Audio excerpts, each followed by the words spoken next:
Hi everyone, it's Philippa here from Education Perfect, and I've got the wonderful Jo Dale with me as well for our webinar today. And this is our part 2 of the session on looking at how you can engage, support and assess language learning in a remote and blended learning environment. And this is based on a series of questions that people sent in for our first round of this webinar, which was a couple of weeks ago.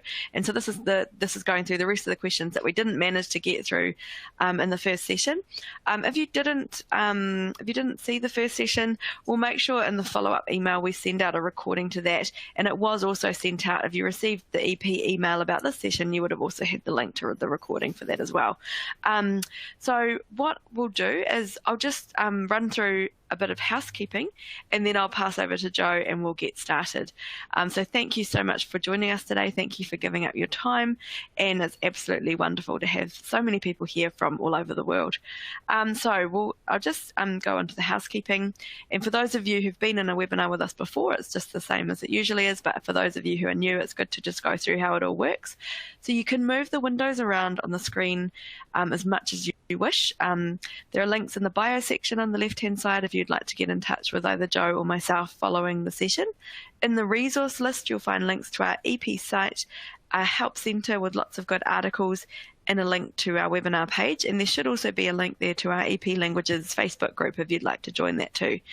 There's also a Q&A section, so I would really encourage you to pop any questions in the Q&A area, and we can either Jo will address those as we go, or we'll come back at the end and answer those questions. And at the end of the webinar, you'll be able to click on the certificate icon at the bottom of the screen, and this will let you download a certificate to recognise your attendance in the webinar today. And if you found the webinar helpful, you can feel free to send it to a colleague, and they will be able to access it as well, and you can do that by just clicking on the Send This Webinar box. And finally, you'll also get a recording of it sent automatically following the session. You should receive that within 24 hours after it finishes, and you'll be able to watch it on demand and refer back to it. And we'll also be sending out the link to Jo's slideshow because it's got loads of links in it that you can access after the session as well. So I'll hand over to Jo now, and we'll get started. So thank you again for joining us. Awesome. Thank you so much, Philippa. That's fantastic. So welcome, everybody. It's amazing to be here.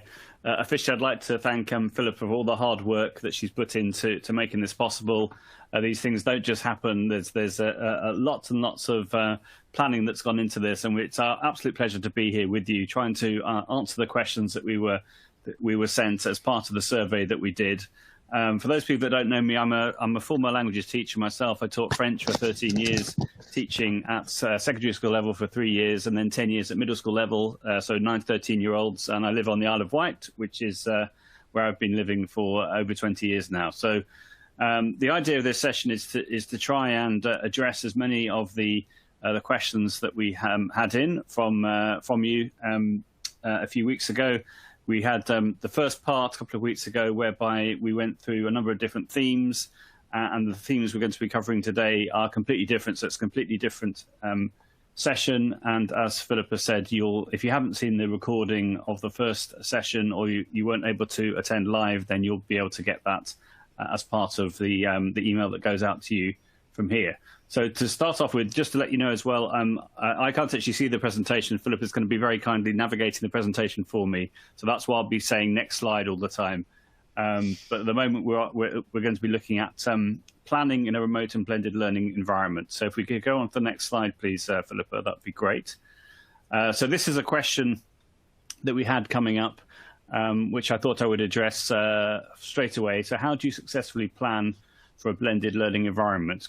Clearly, we've all been, thrown into chaos as of March of last year, and now that we've been doing remote teaching or hybrid teaching for a long time now, how can we plan for a better delivery of language learning with our students? And so I'm going to give some suggestions now based on my experience of the pandemic so far, and all the work I've been doing around trying to support teachers from around the world from that point of view. So if we could go on to the next slide, if that's okay. So the first thing I would point you towards are all the TILT webinars.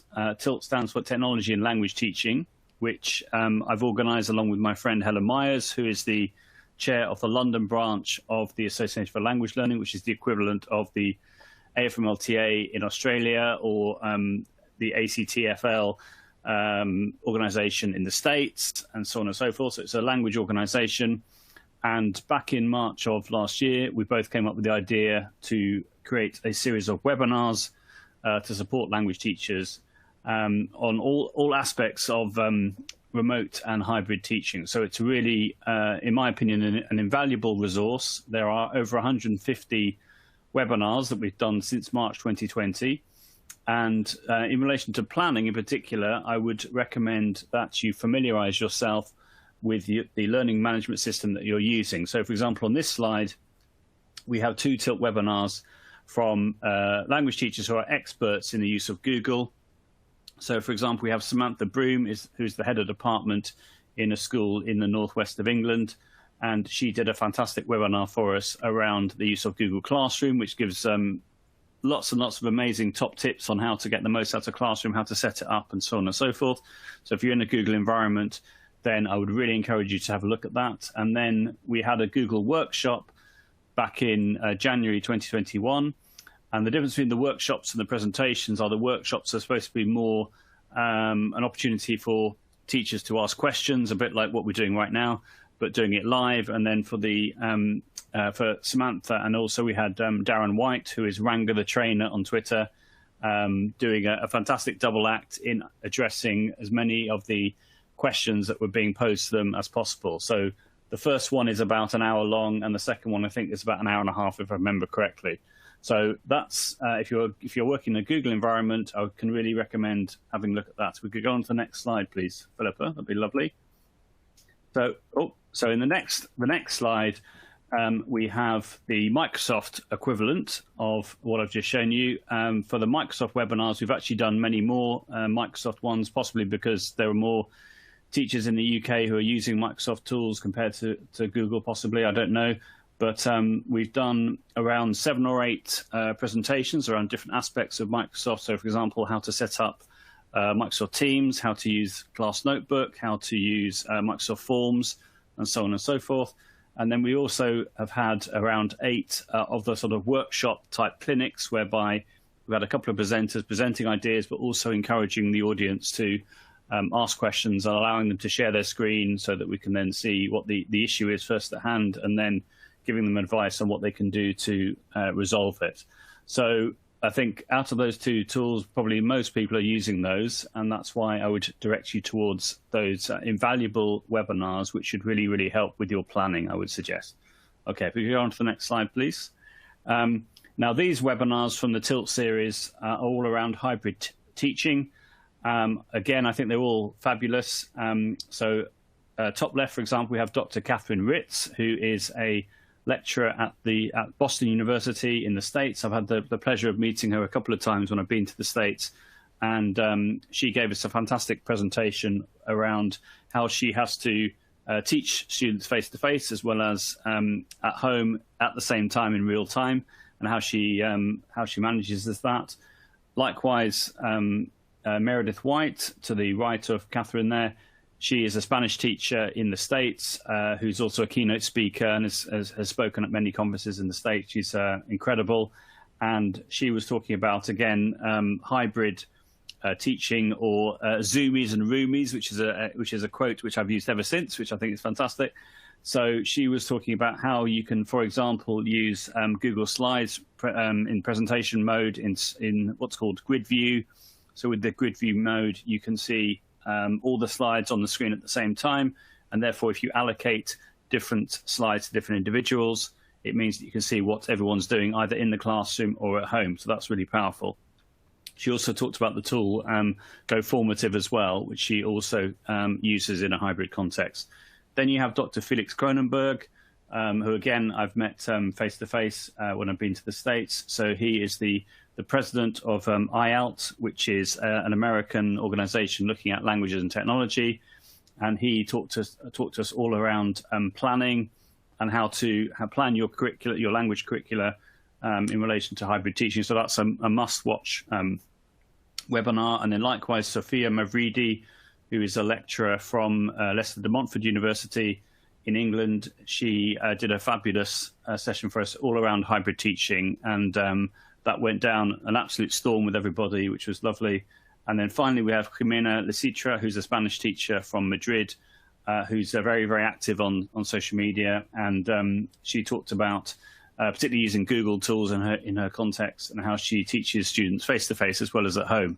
Jimena has done other sessions for us as well. She did another session whereby she went through how to use Google Earth projects and other cool tools that she uses very, very practically in her own classroom. So again, there's so much content there. I would really encourage you to check it all out. But in relation to hybrid teaching, those 5 examples are fabulous. Okay, if we go on to the next slide, please.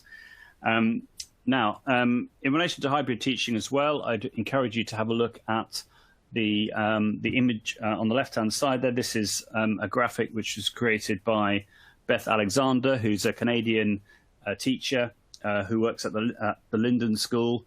And earlier on this year, I was supporting a school in Turkey, in Istanbul, and they were looking at hybrid teaching. They wanted some ideas around hybrid teaching. And so I went onto Twitter, as I normally do, and asked if anyone was an expert on hybrid teaching, because essentially everyone's, I think, making it up as they go along at the moment in lots of ways.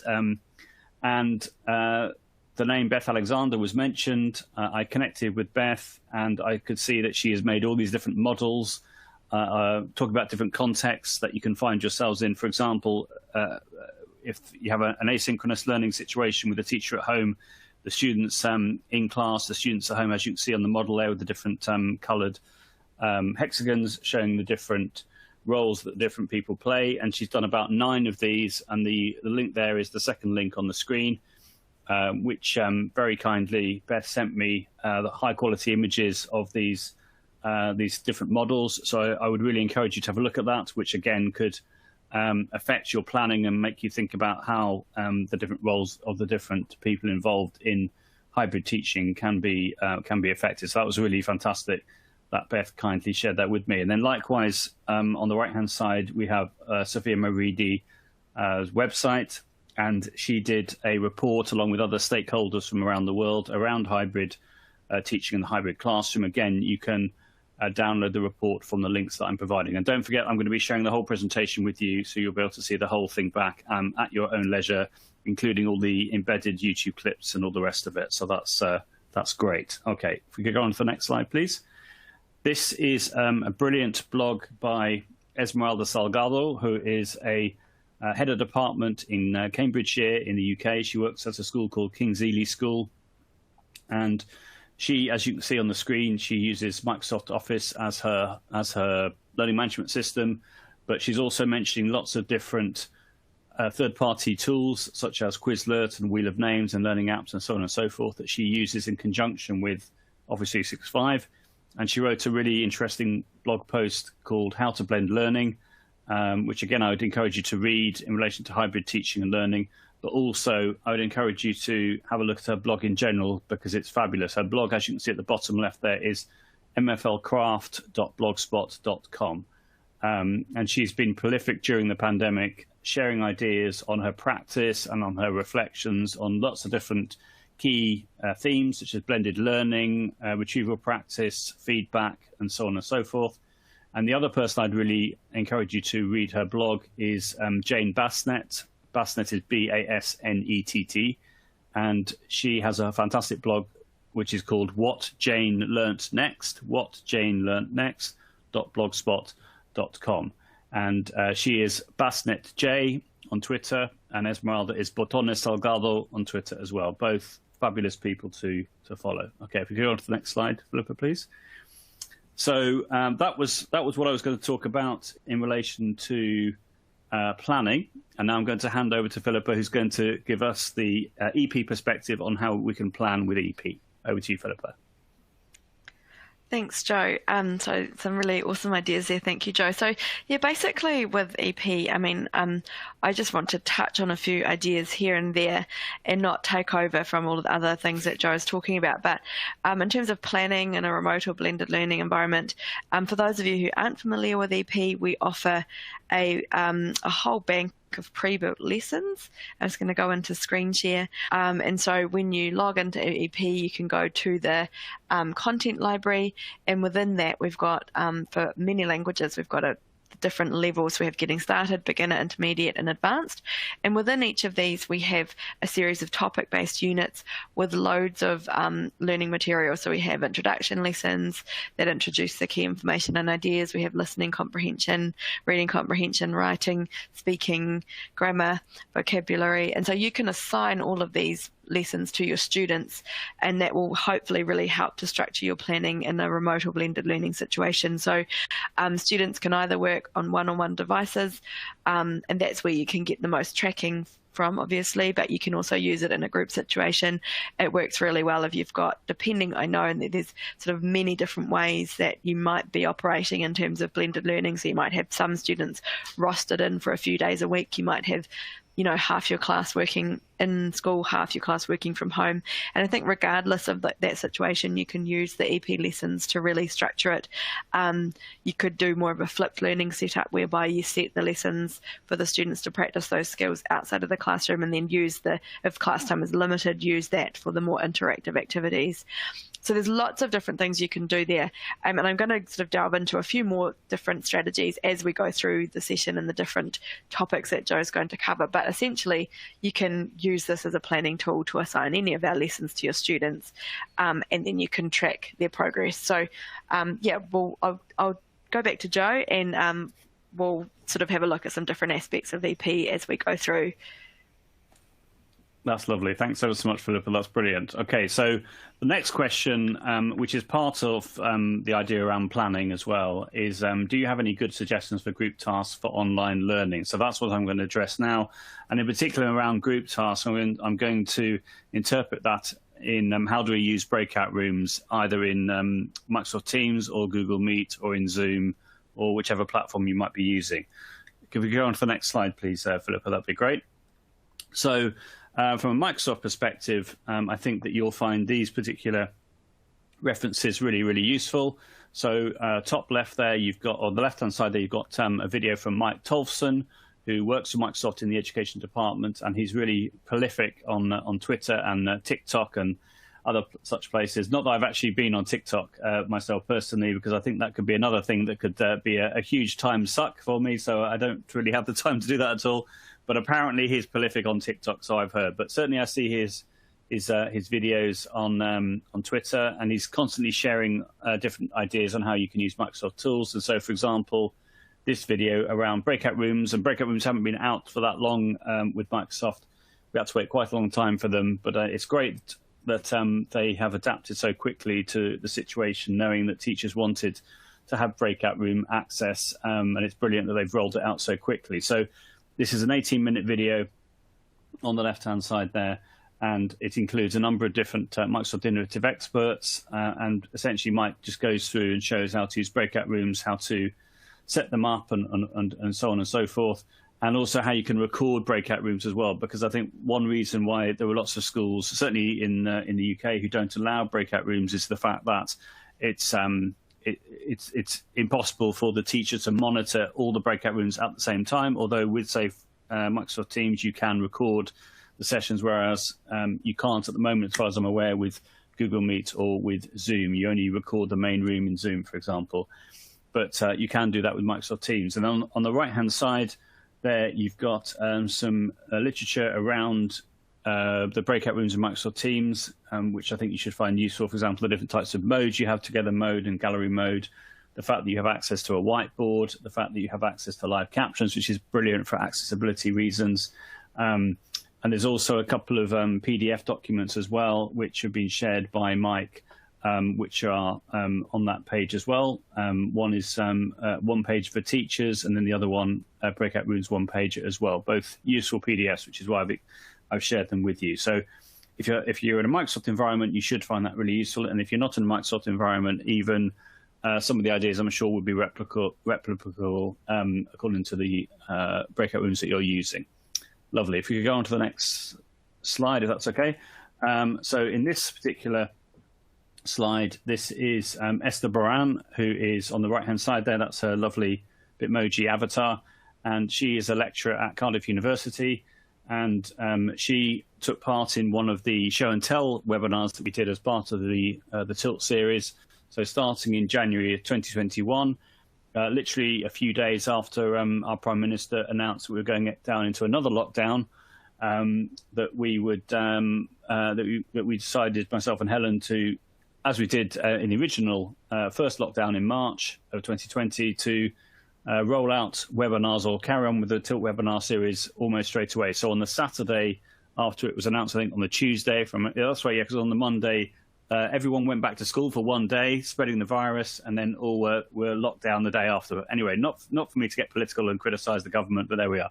So as you can see, the recording of the first show and tell there is on the left-hand side, and as part of that, Esther did a fantastic presentation as the last presentation around how you can use breakout rooms. You'll see the graphic there on the video as well. That refers to another great tool that you could use in breakout rooms called Spiral.ac, which allows you to have mini whiteboards that the students can use. So each student gets their own mini whiteboard, and the teacher can ask them to answer a particular question that they have. The teacher then has access to the correct button, so the teacher can click on correct, and then all the correct answers will be marked correct. If they have written the same thing as other people have written, if that's the correct answer. But there's also an improve button, which if the teacher clicks on the improve button, it means that the students then have the option to edit their answer and make it better. So this is drawing on the research around retrieval practice and thinking skills and cognition, and I think that's absolutely fabulous. So if you haven't heard of Spiral.ac, that's another idea that you could use either in a whole class situation or in breakout rooms. But do check out Esther's video there, because it's great. Okay, if we could go on to the next slide, if that's okay. So this is another suggestion on how you can use breakout rooms for planning for group work. So this is a blog post from a website called Freed, with 3 E's, and Neil Anderson goes through and describes different ways in which you can promote speaking in breakout rooms. For example, assigning different roles to different people in that breakout room. So I think that's a nice idea as well. And there's a really cool tool which I talked about in the first webinar called Quicker, which is QWIQR, which allows you to create a quicker conversation, so the teacher can record some audio, attach it to a link. You share the link with the students in the breakout room. They can all then record a summary of what they've been talking about using quicker conversations, and then all the audio is all in the one thread, which is really cool. And you can moderate the audio as well, which means it's up to the teacher to decide whether the other students can listen to each other's audio. If they choose not to approve it, and if there's anything inappropriate, they can delete it as well, which is useful. So there should be some ideas there for you to have a look at around speaking ideas in breakout rooms. Okay, if we go on to the next slide, please. So in this one, this is a friend of mine, Phil Longwell, who I know through the IATEFL conference, which is an English as a second language conference which takes place every year in different parts of the UK. And it's absolutely huge. You normally get between sort of 2,500 to 3,000 people attending it. And that's why I know Phil. But Phil gave a presentation last year, October 2020, on the use of breakout rooms. He's very experienced, and I would really encourage you to check that out as well, that particular presentation. And you can see there's that little graphic there on the left-hand side that says choose a workroom. This is based on the work of Esther Park, who's an ESL teacher from the States. And I'm absolutely thrilled that Esther is going to be doing a Tilt webinar for us in July. So she's a must-see person, must-watch person. She's fabulous. And so it's lovely to see Phil recognizing her brilliance by including her graphic in his presentation. So again, Esther has given lots of suggestions on how you can use breakout rooms using different ideas, including Jamboard. She's a big fan of Jamboard, which is like an interactive whiteboard tool, which comes with Google, but you could do similar things using the Microsoft Whiteboard as well. I see Maria's asked about the presentation. I will be showing the whole presentation with you on the last slide, so you'll be able to see the whole thing as a Google Slides presentation. So don't worry, Maria, you're going to get all the links to all this great content. Okay, if we go on to the next slide, please. Here we are. Now, I absolutely love this particular presentation. This is a former teacher, former history teacher, who's now based well, he's still based in the States, but he's now working for a company called EdTech Teacher, and he's an absolute EdTech legend, in my opinion.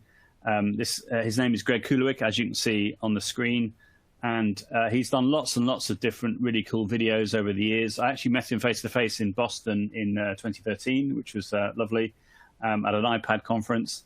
And in this particular video, what Greg is talking about is how you can use Google Slides, a bit like the way I was talking about Meredith White earlier, whereby you have the one presentation, you put it into grid view so that you then assign different students to different slides. You have one slide per student, but what Greg is suggesting here is that you create one presentation per breakout group, but you link them all together into one master presentation, and he goes through on how to do that so you can essentially see what each student is doing, but the students in one breakout room can't see what students in another breakout room are doing, which I think is very clever using Google Slides. So I think that presentation is wonderful, but I would encourage you to check out other things that he's done. Lovely. Okay, if we could go on to the next slide, and then I think this is the last one in this particular section, if I remember correctly. This is Russell Stanhard, who, again, I would always recommend that people check out if you haven't heard of him already. He has a fabulous website called teachertrainingvideos.com, which includes hours and hours and hours of videos which he's created, extolling the virtues of a whole range of EdTech tools, all of which you can access for free. And he's done a number on how to use breakout rooms. His background is teaching English as a second language, so I would encourage you very much to check his stuff out. I've been connected with Russell for many, many years, probably since about 2007, I think, something like that, 2006, 2007. And he's always been an inspiration to me. So I would really encourage you to have a look at his content as well. And if we go on to the next slide, there we are. So those are some ideas there around group work and breakout rooms. And now, again, I'd like to hand back to Philippa to talk about how EP can support group work as well. Thank you, Joe. So some more awesome ideas. Thank you. So yeah, with group work and interaction on EP, obviously being it's a program that a lot of teachers just use in a kind of on a one-to-one device situation, but there are actually a lot of things you can do to make it more interactive. So I'll go back into screen share again.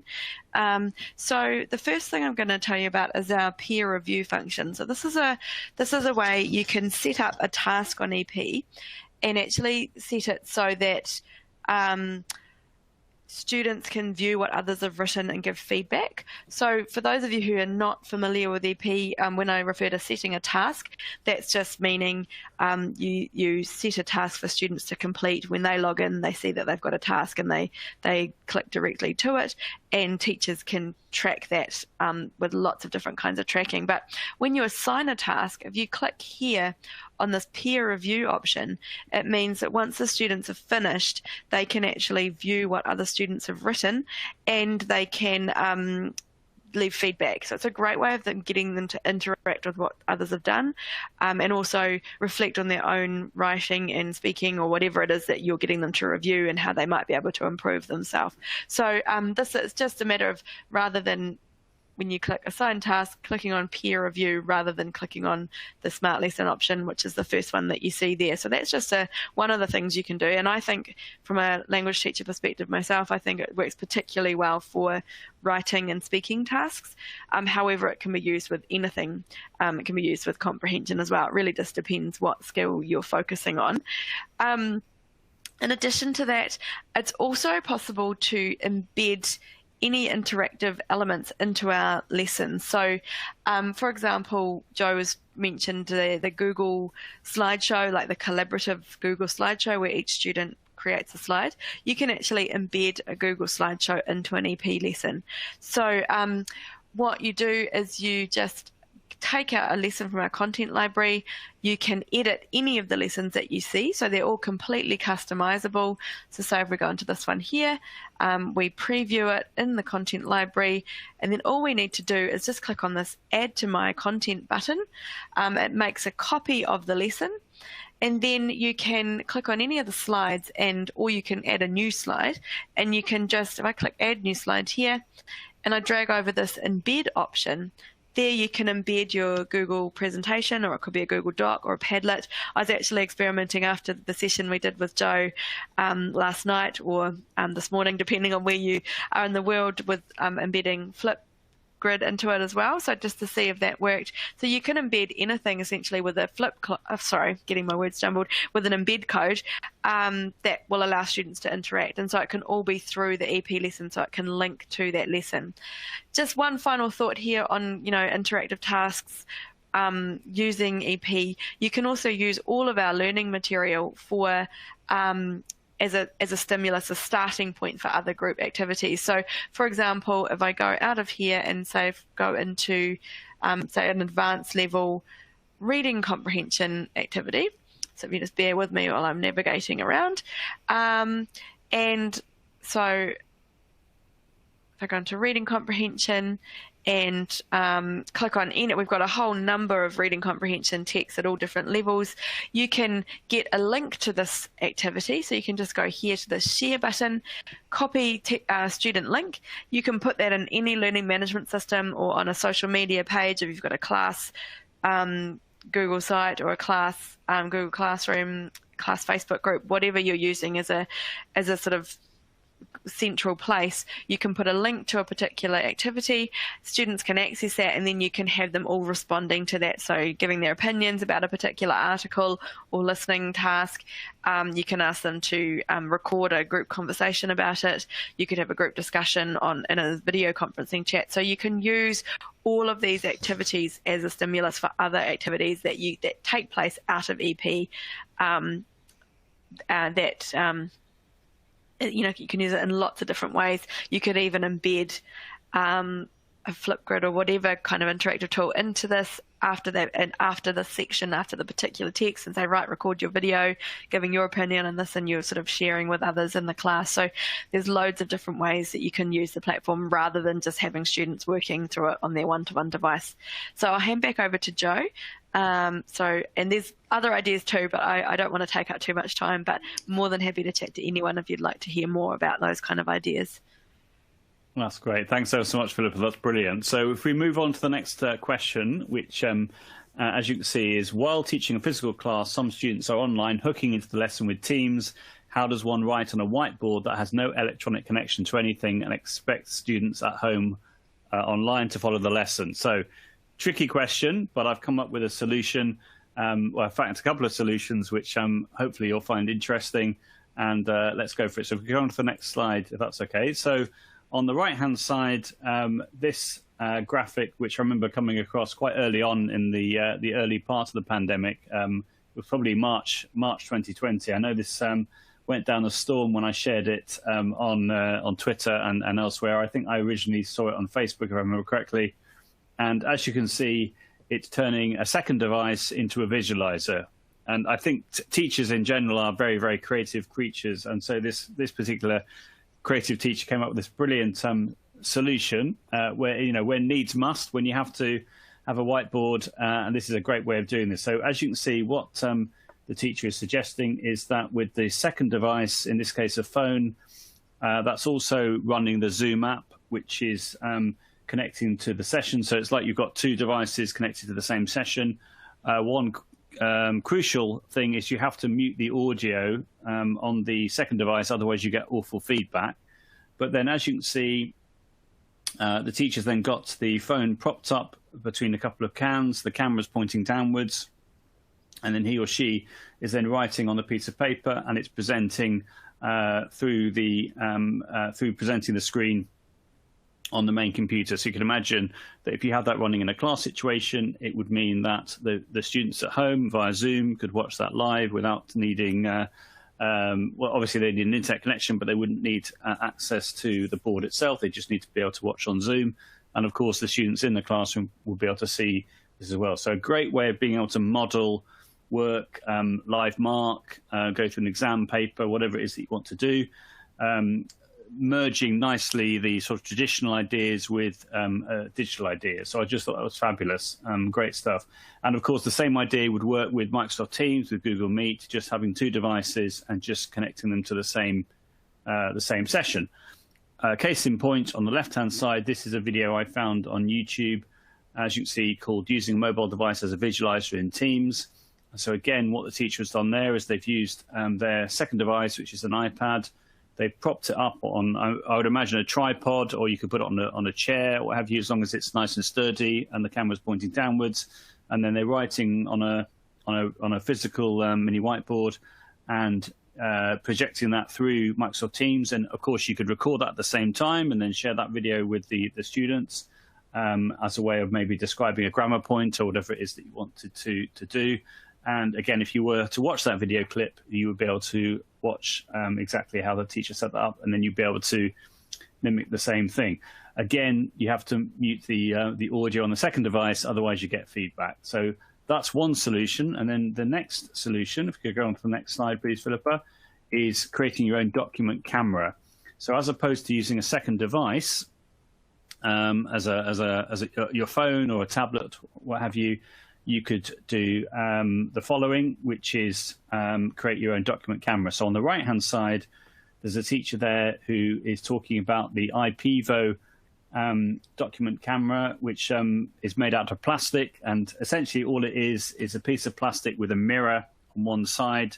You set the document camera on the top of the webcam on the top of your laptop. So you then point the mirror down in a type of pyramid or triangle, and then the mirror on the point that's the side which is pointing at the laptop screen, it allows you to then see what's happening on your keys. So when you set this up, it will basically show what's happening on your keyboard, and all you have to do is then rest a mini whiteboard on the top of your keys and then draw on that mini whiteboard, and it will allow you to live mark or model or what have you using that technique. And then on the left-hand side, this again is Darren White, who I've mentioned already in relation to the Google workshops. He came up with the same idea, but he actually is showing how you can make your own document camera, but out of cardboard. So you just need a bit of cardboard. He suggests the sort of template that you need. You score it out, cut it up, and then you can turn that into a document camera. I've even seen a really cool hack whereby a teacher was using her compact case, so for doing your makeup, etc. And again, it was in this sort of pyramid style. She used some elastic bands to secure the compact case on the top of the laptop, and again pointed the mirror downwards so that she was able to then model her mini whiteboard where the keyboard keys were, which I thought was really, really cool. So those were a couple of ideas to address that particular issue. So there we are. Let's go on to the next slide, if that's okay, Philippa. There we are. And I don't know if there's perspective on how you could do the same thing with EP. What do you think? Any suggestions? Yeah, no, I think we can move on to the feedback one. I think those suggestions are pretty creative there. And I think you feel free to keep moving on to the feedback one, the feedback section, which I've got the slide up. Yeah. Fantastic, thank you. So this is, as you can see, a different theme. We've gone for pink for the colour for this one. So how do you give feedback in a classic, a pillar of education, the importance of feedback? And one thing I think that technology is brilliant for is the way in which it can give immediate feedback.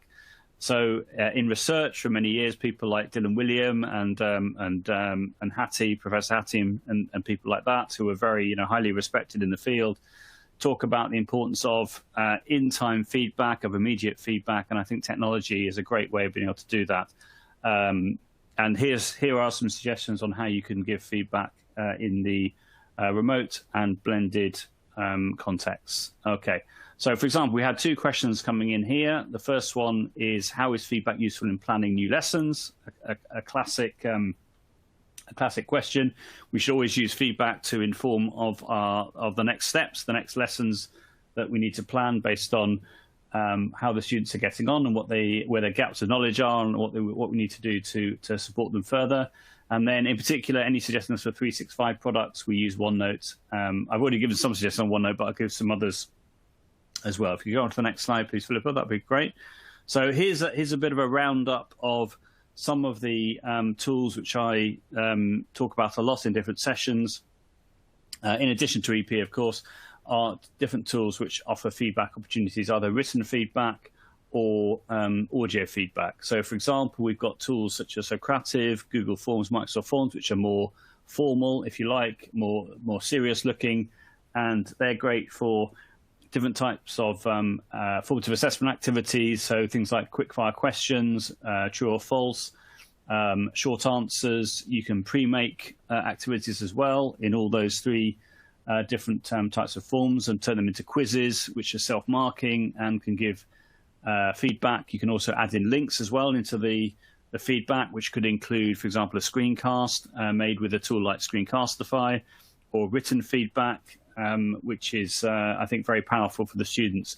And certainly in my own experience of students doing using these sorts of tools in formative assessment opportunities, the more that they do the activities, the more they want to do. So I think there's this idea of, these sorts of tools, even though they are very traditional in lots of ways in what they're actually doing, and the ideas have been around for many, many years, the fact they're digital, the fact that you can do them on the computer, I think is something which can really encourage students and motivate them, and encourage them to do more activities in the same time compared to if they were doing these sorts of activities on paper, for example. So that's really interesting. And then you've got some other tools such as quizzes. You've also got other tools such as Kahoot and Gimkit, which are more sort of gamified, but also offer immediate feedback. You've got Mentimeter, which is a really fantastic polling tool and really good for promoting student voice. And there's lots of things you can do with that in relation to, for example, creating a word cloud and having all the students post their ideas onto the word cloud, which can be good for starter activities and checking retrieval practice as well. Spiral.ac, which I've mentioned already. Wordwall, which is very much sort of like a gamified type of activity, or sets of activities, should I say. You've got things like gap fills and true or false activities and reorder the words and that sort of thing. Padlet, which is an awesome tool for publishing multimedia all in the same place. And of course, you can embed Padlet and Wordwall into EP, as Philippa has talked about. Padlet's a great way of being able to publish audio, video, text, images, drawings onto a collaborative space and offer feedback as well. So the teacher can give feedback, or the students can give feedback to each other, peer feedback. G Suite, of course, all the different ways in which you can collaborate and give feedback in G Suite using commenting, either written comments, or now you can give audio comments in the place of Mote, which I'm a big fan of at the moment, MOTE, which is on the right-hand side there.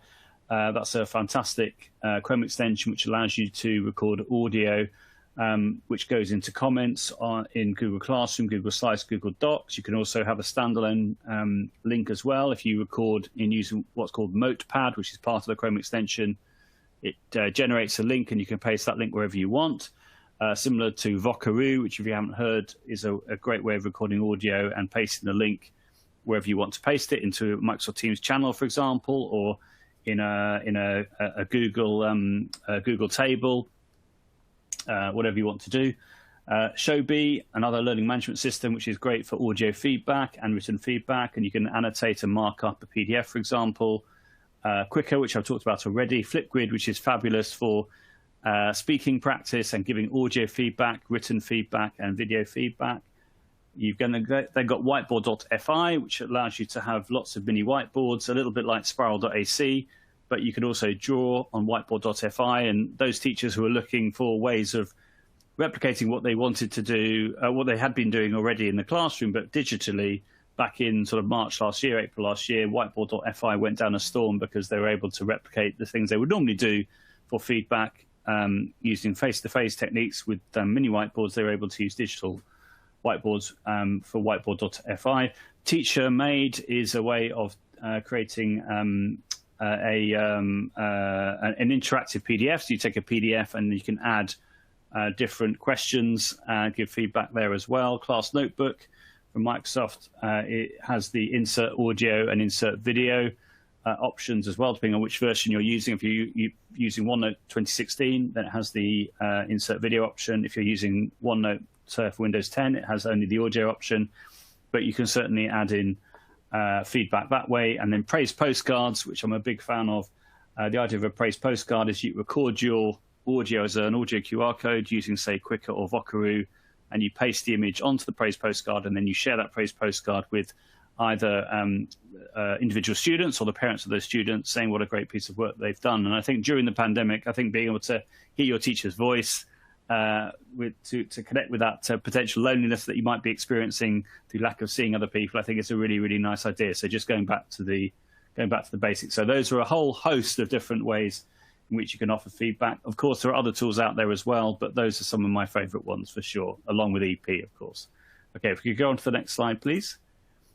Here's some blog posts. I've mentioned these blogs already. So this is Esmeralda Salgado's blog and then Jane Basnett's blog on the right-hand side. So with Esmeralda's blog, she's written around the idea of feedback and some of the tools that she uses, such as OneNote and Flipgrid.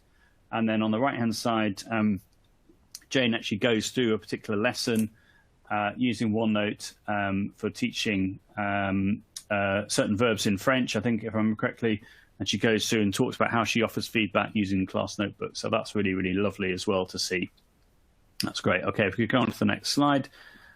This is the next idea of making a collaborative PowerPoint, very similar to the Google Slides grid view option that I've talked about already. So it's very, very simple to create a collaborative PowerPoint, share the shareable link with the students so they can all access the same PowerPoint. You then create different, the same template, so that each student then has to populate that template with their own text. So you'd have, say, some keywords or a glossary or the instructions, and then everyone then does their own work. Again, as you can see, top right of each of those slides on that screen grab there from a tweet from Miss West MFL. You can see that the top right of each one is an icon which represents the student who's working on that in real time. And so as the teacher, you can then monitor what everyone's doing. And if two icons are next to each other, you know that one person is not on the slide they should be on. And then you could then obviously over the microphone or let them know that if you're in a face-to-face classroom, they should be on their own slide and not working with somebody else. And then on the right-hand side there is another YouTube clip, a tutorial from Jo Pickering, who's a languages teacher in the middle of England, in the Midlands. And she is Pixie Jojo on Twitter, great person to follow. So she just goes through on how to set up a collaborative PowerPoint. And then there's a Loom link there, which is a screencasting tool from Jane Basnett, who also goes through on how to make your own collaborative PowerPoint. So a great way of working on individual slides as a whole group. Another idea around this is live writing. That's why I put that in the title. So the idea of live writing is that you're writing on your own sort of area or section or slides, and the teacher's giving feedback in real time so you can then improve on your work. That's the idea. If you could go on to the next slide, please, Philippa, that'd be great. So live writing, I first heard this term from Kaylee Merrick, who's a senior manager now. She still teaches languages. She was head of department at the time, I think, in 2018 when she wrote this blog post. But it's, as you can see, it's called Live Writes. And she goes through her idea of creating a table. I've got an example which I created to show how this works. But you have a table there whereby you assign different rows to different students. So the students, once they've got access to this Google Doc, and you could do the same thing with a class notebook in a collaborative space as well, collaboration space. The students write in their names, they write in their response. So it could be, say, a paragraph of text, for example. The teacher then gives written feedback in real time, either with the students at home or in school. And you could also give audio feedback as well using, for example, Mote or the insert audio feature in Class Notebook, or a tool like Vocaroo that will work on everything. So the idea of that is, by the fact that you're doing that feedback in real time, going back to what I was saying about Hattie and William, the power of giving the feedback as soon as possible after the work has been submitted. By doing it in this context, you're actually doing it simultaneously. So the idea is once you've given the written feedback, the students can then act on that feedback immediately in real time and change their response for the better. That's the idea. So that's live writing, if you haven't come across that term before. Okay, if you could go on to the next slide, please. And then this is another idea. This is sort of like an idea that I came up with. And then the video there is from Rebecca Jones, who's a languages teacher from Cambridgeshire at a school called Swavesey Village College. And I was thinking about how you can use the clipboard in Windows. And if you go to clipboard settings in Windows 10, and you can enable, as you can see the screenshot there, of the clipboard history, which allows you to save up to 25 different clippings to your clipboard, all in the same space. And you can also click on the 3 dots next to each clipping and click pin, as you can see on the screen there. And that means that when you restart your computer, that clipping is not suddenly deleted. So by doing that, what you can do is you can write in sort of typical comments that you would write when marking a piece of work, or as in Rebecca's case, she's actually made little Bitmoji stickers for feedback that she's made, I think, in PowerPoint, but you could make them in Canva if you wanted to.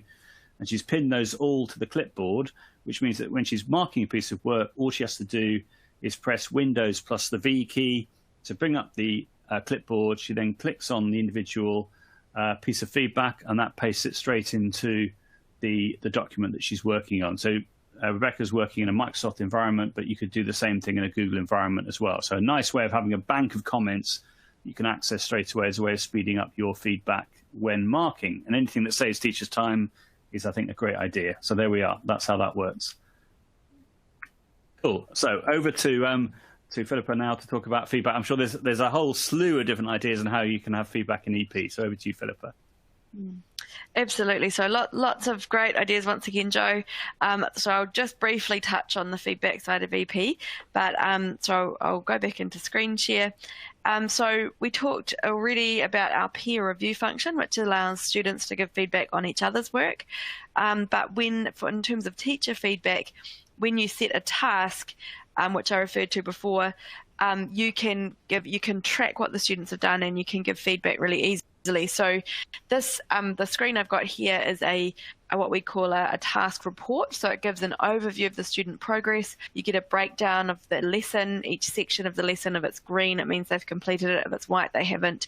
And if it's got these little exclamation marks, it shows where they're having difficulty. And you can actually send very short feedback through here, or just encouragement through this little message button. You can write 140 characters in here. So that's just a very quick way of giving some feedback or some support. And you can also send little stickers, which of course students really like. However, if we go into this responses tab, this is where you can give some more in-depth feedback. So it comes up with all the questions that have got a long answer, where the students are writing sentence they were writing or recording something. You can click on the question. You can see the list of students down the left-hand side. It comes up with their answer here. And then you can leave feedback on the right-hand side. So you can either leave written feedback, or you can actually record feedback by clicking on the record button. And it's just a really nice way of keeping all the feedback in one place. The students get a notification. They're able to then see the feedback. You can require resubmission, so they can actually rework it and then resubmit it if you want to. So, and it can be done sort of not quite in real time like you saw in the Google Doc, but it can happen almost in real time, if that makes sense. So that's our feedback functionality. It is just a really nice way of keeping everything in the same place. It works the same for speaking. So if we go into a speaking question, the speaking question comes up here. The students can listen to what you can listen to what the students have recorded, and then once again leave feedback over on the right hand side. And really nice to be able to give that recorded feedback for students speaking work as well, because obviously you can refer to pronunciation and things, and it's a nice way of pulling it all together. So that's the feedback side of things through EP, and I'll pass back to Joe. Lovely. Thanks, Philippa. That's absolutely fabulous. Lovely to see all those different ideas there. Great stuff. So carrying on with the next question, also is looking at assessment, but in particular looking at authenticity. And I think this is a real challenge, I think, for language learners and language teachers in the 21st century. Even though we're now 21 years into the 21st century, but I think it's a real challenge with the power now of Google Translate and other such translation software. What do we do in order to encourage students as much as possible to be honest and authentic with the way that they're doing assessments and how they're responding to those summative assessments, in particular, those sort of high stakes testing. I think low stakes testing is not as serious, but I think the high stakes testing, how do you do that and discourage them from using Google Translate? So I'm going to make some suggestions now, which I'm hoping you'll find useful. So if we could go on to the next slide, please. We've got a couple of questions in particular.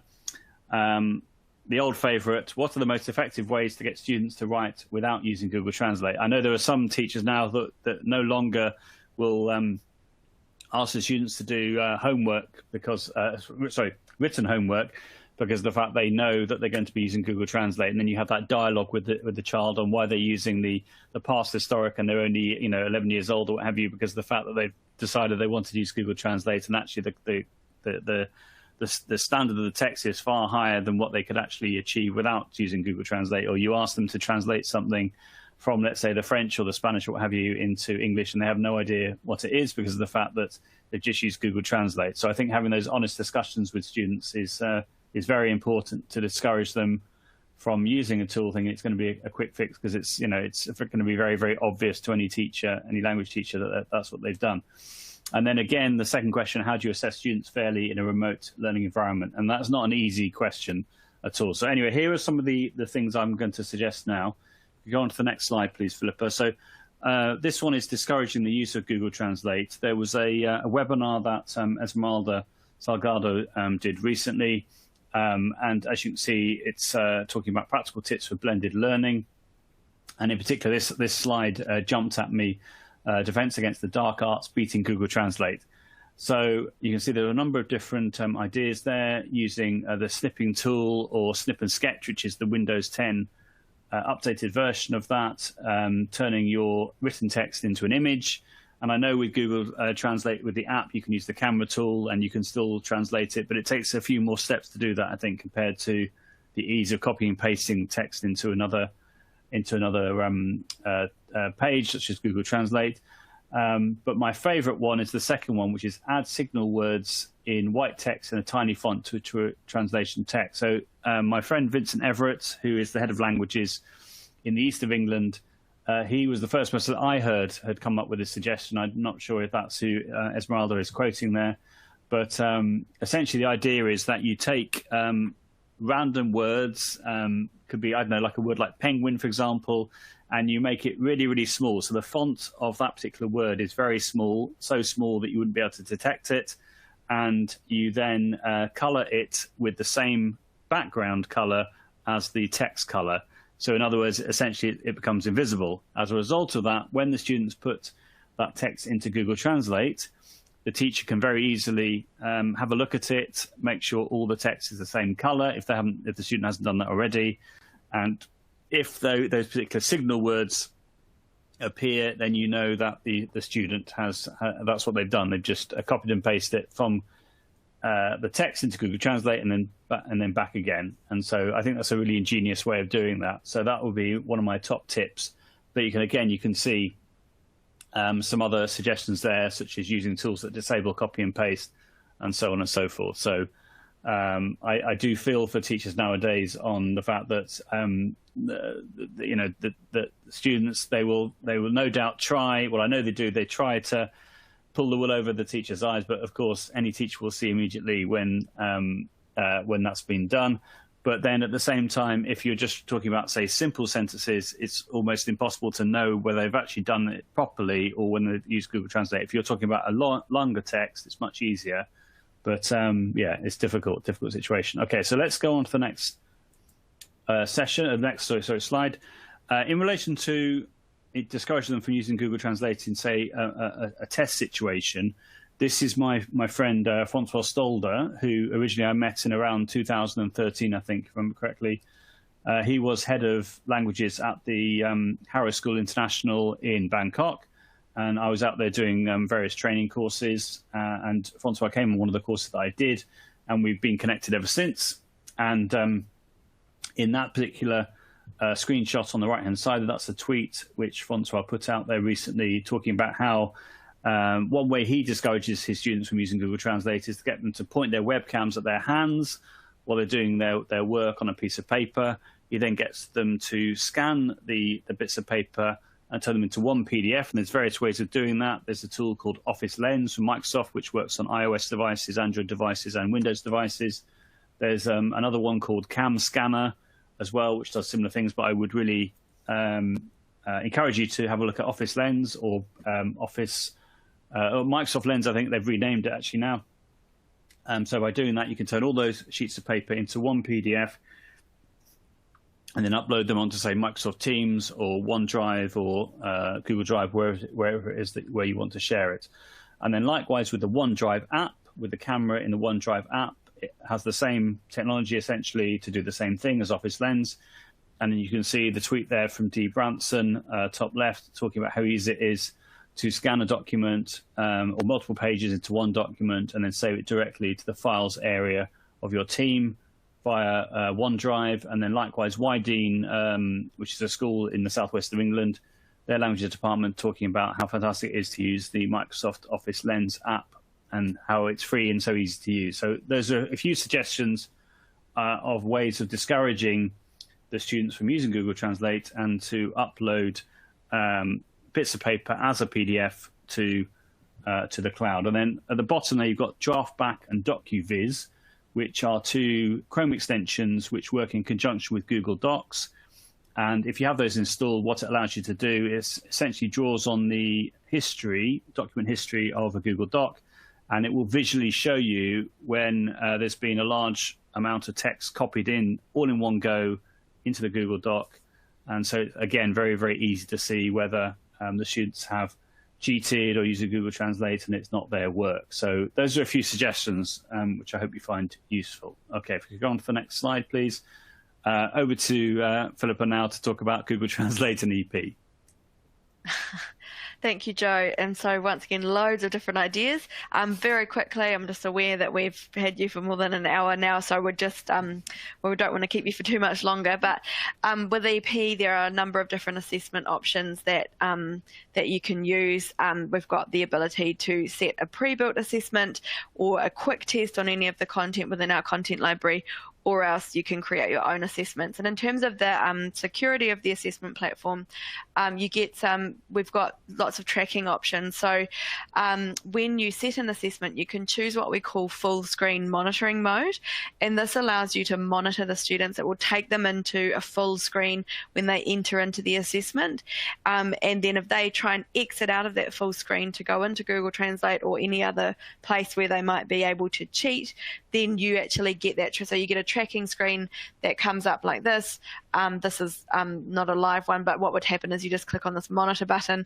It comes up with the list of students who are entering the assessment, and then you can see if they're not in the full screen, if they're not focused on the window. But you can also see things like if they've got a bad internet connection or changed the computer clock even for time reasons.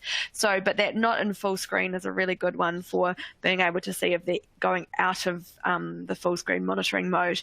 And you can actually lock the assessment or force submit it if you have any concerns around that. A few other ways that teachers, that I've heard that teachers use EP to avoid using Google Translate in assessments is if they're creating their own assessment task. They'll make an image of the reading comprehension text, so they'll put that, rather than just having plain text which students can copy and paste, they'll use it as an image, which means that it's harder to copy and paste and put into Google Translate. So that's just another thought.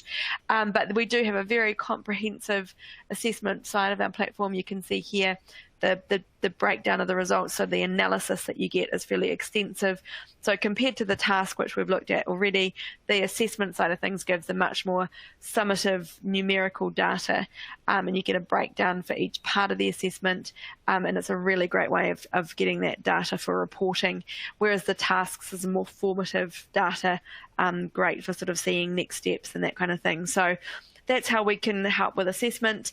If you'd like any more information, please don't hesitate to get in touch with me. And I will pass back over to Joe for the last subtopic.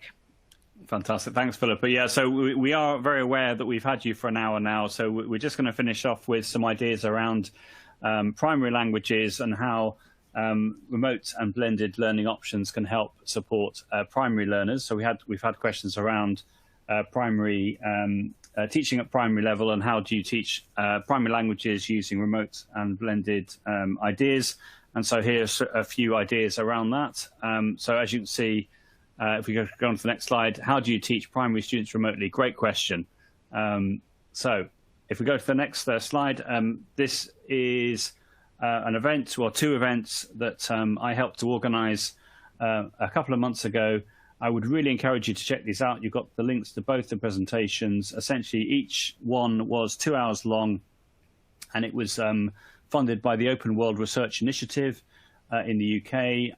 I organized it along with a couple of colleagues from the King's College London, Dr. Paul Spence and Dr. Naomi Wells, and some amazing primary practitioners, and they essentially showed ways in which they've been teaching primary languages remotely, and it was absolutely lovely to see. Very moving in lots of ways. There was some other teachers as well who sort of shared a few ideas, teachers that maybe had never seen themselves as being fans of the sort of educational technology, but because they were sort of thrown in and having to teach it, they did great things in showing what could be done. So I'm thinking of one person in particular who is in the second video who really inspired me, I must say, in relation to that. So I'd really encourage you to check out those videos. Also, as part of the Tilt webinar series, we have we did a webinar recently with Eleanor Chettle-Cully, who's a primary languages teacher who uses tools such as WordWall, which I talked about earlier, and learning apps, and talking avatars using her Bitmoji avatar. So some other ideas there as well. But I must say we haven't done as much as we should have done, maybe the Tilt webinar series on primary teachers and what they've been doing. So it was really lovely to be involved in that particular project. Okay, let's carry on to the next slide. And for EP, how can EP support primary learners, Philippa? Yes, great. So a great question.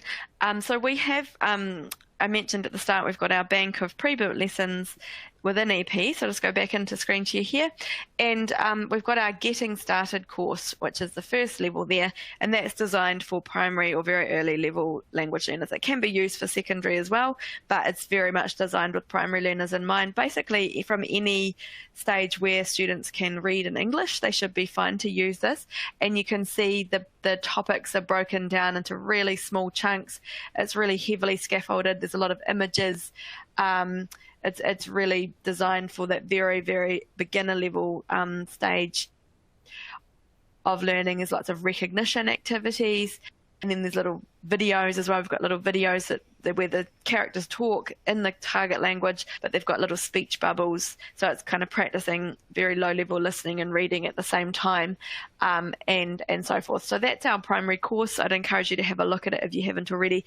And we do have many primary students around the world using the Getting Started course as we speak in remote learning. So feel free to have a look. So I think that sort of comes to the end of the session. So I'd just like to say a massive thank you to Joe for the time he's put into this. There's a lot of, as you can imagine, going through all of the 60 questions we had over the two sessions is a huge amount of work, and he's put it's been a really great series of presentations. And you can access, I've just put up the slide there where you can access the presentation through the QR code, but so you can just scan that. If you've got a QR code reader on your phone, you can just scan.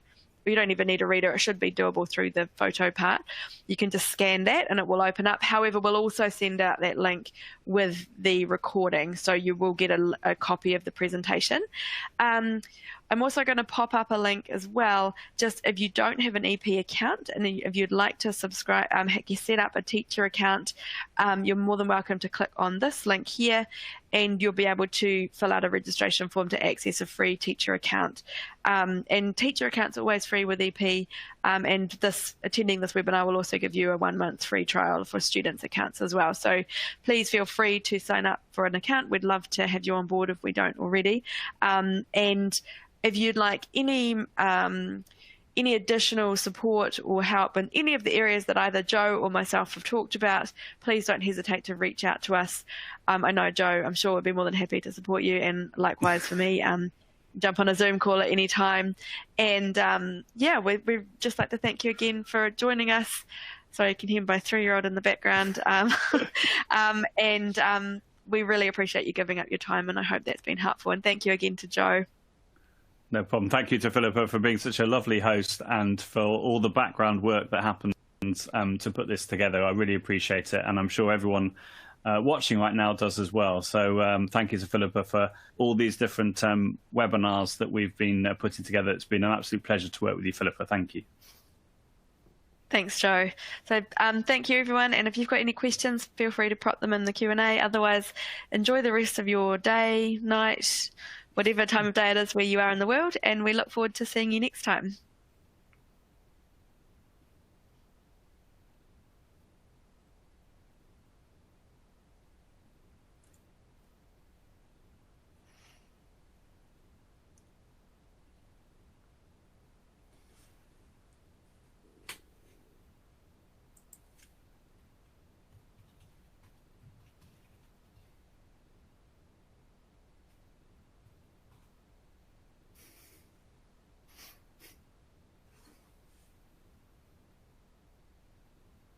Thanks, Maria. Thanks for your questions as well. Really appreciate it. So you've got the presentation, is.gd/EPJDale May 21, and the QR code. And yeah, thanks for coming along. Really appreciate it.